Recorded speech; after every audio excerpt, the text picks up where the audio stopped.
Қайырлы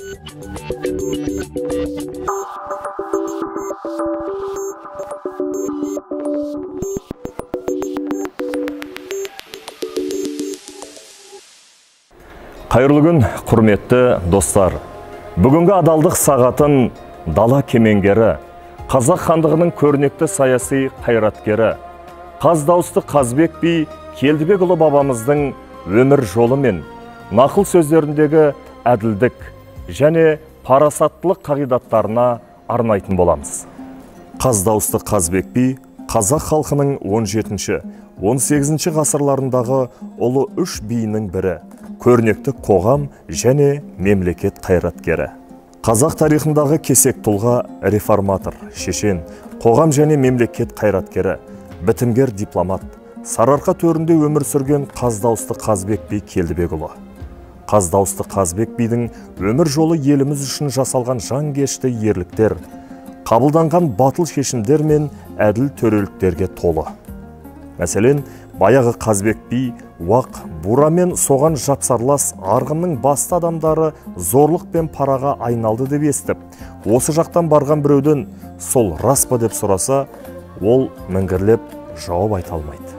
Соны көрген Қазбек ауруын жасырған ажалсыз өлет, зорлықтан қорыққан амалсыз көнет.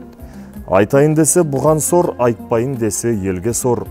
30 тістен шыққанды 30 ру ел білер. Қазақтың қайғысы қалмақ ет, береке мен жауын алмақ ет. Мынау берекені бұзатын ауру ет, не қылған ауру салмақ ет. Қазақтың түбіне жететін ауыр дерт, зығыр майындай жиылмаса егет деп кейіп жантая кетіпті дейді.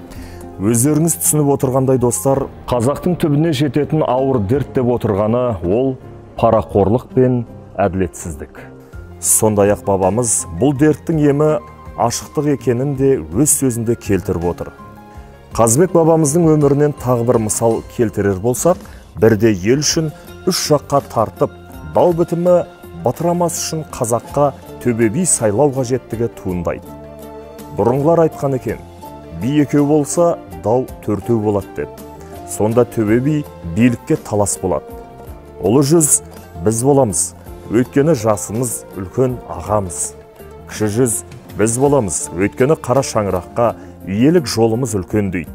Сонда Қазбек би аға төреші болмайды, алдында қаймығар жоқ. Іні төреші болмайды, артында қайрылар жоқ. Айбарқылар алдында ағасы бар, қаймығарлық артында інісі бар. Екі жағынан да қауіпті зор. Сол себепті әділ айтатын төбе билік ортаншы ұлға лайық деп, қара кесек Қазбек қазаққа төбе би сайланады. Осыдан ақ әділ төрелік ету үшін тепе-теңдік сақтау шарттарын би атамыздың көш алда білгендігін байқаймыз. Бұл өз кезегінде қазірде қоғам арасында кең тараған мүдделер қақтығысына жол бермеудің айқын мысалы. Мұнымен қоса, Қазбек би бабамыздың толғауларында адамгершілік мәселесі де сөз болған. Оны мына шумақтардан көруімізге болады. Өркенім өссін десең, кекшіл болма, кесапаты тиер еліңе. Елім өссін десең, өршіл болма, өскеніңді өшірерсің. Бүгінде Қазбек бидің сөздері мақал мәтелдерге де айналып кеткен.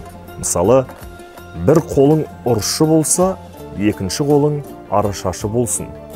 Ашу дұшпан, ақыл дос, ақылыңа ақыл қос. Жауға сілтер қаруыңды жақыныңа сілтеме. Қорыта келе, Қазбек бидің өміріндегі құндылықтары туралы не қымбат деген сұраққа оның айтқан жауабын келтіре кеткіміз келеді. Алтын ұяң отан қымбат, құт берекең атаң қымбат. Аймалайтын анаң қымбат, мейірімді апаң қымбат. Асқар тауың әкең қымбат, туып өскен елің қымбат. Ұятпенен ар қымбат, өзің сүйген жар қымбат. Достар, сөз соңында Қазбек би бабамыздың құндылық деп таныған дүниелердің ішінде ұят пен арды сақтауға, парасаттылық қағидаттарын ұстануға, еліміздің елдігіне, қазақи кеңдігіне, әдебиеті мен мәдениетіне, экономикасына бәріміз бірігіп, үлес қосуға шақырам.